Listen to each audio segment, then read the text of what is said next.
Yo, what's good everyone? This is Ayo Boxing from Madiba, and here's my post-fight review for Terence Crawford versus Israil Madrimov. And I'm not surprised by the outcome of this fight and how it played out. I predicted that Crawford would win by a 12-round decision because styles make fights. I knew that Madrimov's athleticism along with his awkward style and footwork would cause issues for Crawford, and I knew that the size difference would make Madrimov more durable and Crawford's power less effective at 154 compared to welterweight.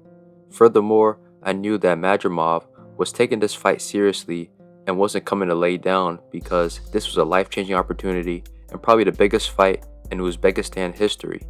And for an underdog with only 10 fights, Madrimov fought well and proved a lot of doubters wrong. But Madrimov did not win this fight. This fight was not a robbery. Even though it was competitive, Crawford clearly won. I truly don't understand how people thought this fight was a robbery. And even if you thought it was close or that it was a draw, two of the scorecards were 115-113, while one was 116-112, which was a perfect reflection of this fight. Personally, I scored it 8-4, which was one of the scorecards for the fight. It's not surprising to see Uzbeks and other Soviet fans think it was a robbery because they're going to be naturally biased towards their guys, but I've seen a fair amount of American fans also calling it a robbery, which kind of blows my mind. I'm sorry, but you cannot win a fight by only feinting and posturing and occasionally throwing the right hand and leaping left hooks. Granted, Madrimov did have a lot of success with the right hand, along with the leaping left hook and uppercut. His feints and herky-jerky style allowed him to land lead straight right hands that Crawford couldn't predict and time. He would then mix in leaping left hooks and uppercuts and would also have success counterpunching Crawford whenever Crawford let his hands go. Madrimov did win some of the early and mid rounds and also made many rounds competitive, but his offense was inconsistent and spent the majority of the rounds being inactive. Instead of letting his hands go and being aggressive, Madrimov was pot-shotting with single punches, no real combinations. Crawford, on the other hand, controlled the fight with his southpaw jab. His jab controlled the distance and took away Madrimov's lead hand, and this kept Madrimov at bay, preventing him from initiating his offense and making him hesitant to close the distance. But most importantly, Crawford's jab was very active.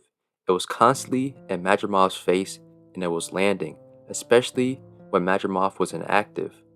Bud would then follow up the jab with left hands and combinations, especially to the body.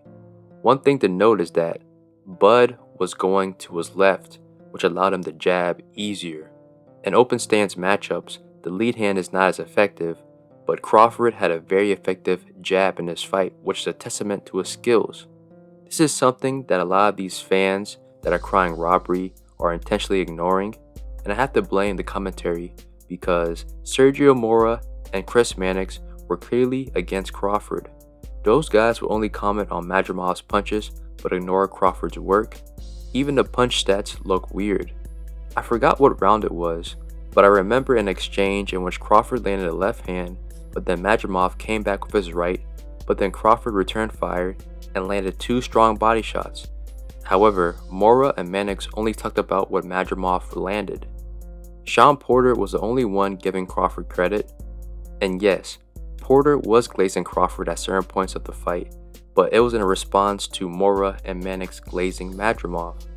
Overall, the broadcast was some matchroom propaganda, but it's safe to say that Madrimov is Crawford's toughest opponent and fight to date. His footwork, feints, and athleticism and awkwardness made it hard for Crawford to get his rhythm and dominate like we're accustomed to. Madrimov put on a better fight than Spence, who was considered Crawford's best win to date. Unlike Spence, Madrimov's stock has definitely rose from this fight and has gained more respect and more fans from it. I expect him to be a threat at 154 and a future champion again. Maybe he moves to middleweight. Crawford, on the other hand, didn't look as dominant per usual, which is a shock to many fans. Some people were calling Crawford overrated and washed up because of this performance, but as stated earlier, styles make fights. Crawford is a natural counterpuncher, but Madrimov's style didn't give Crawford a lot of opportunities to counter, and this is why we didn't see a knockout. But to me, Crawford's performance was still impressive. He made a lot of adjustments that kept him in control of the entire fight. Things such as evading the leaping left uppercut and overhand right for the majority of the fight after getting KO fit a couple times in the earlier rounds. Things like countering Madrimov's right hand by attacking the body whenever he got too close, and things like throwing the uppercut whenever Madrimov closed the distance and tried to circle out. Crawford was able to neutralize a difficult style, which is something that I can't see most of the top guys at 154 doing against Madrimov. Crawford is now a 4-division champion and the top dog at 154. In my opinion, he should go for undisputed or fight the winner of Israil Lara versus Danny Garcia to become a 5-division champion. I think fighting Canelo at 168 is too big of a jump for him. This is not an indictment on his performance against Madrimov. Despite having a similar build, Canelo and Madrimov do not have the same style. Style make fights, and Canelo's style is more suitable for Crawford. However, size does matter. Regardless, I hope we can see Crawford in the ring one more time this year. Turkey Al-Sheikh wants Crawford to fight the winner of Virgil Ortiz versus Sergey Bokachuk, and I have Bud beating both of those guys. But who knows, this is boxing, anything can happen.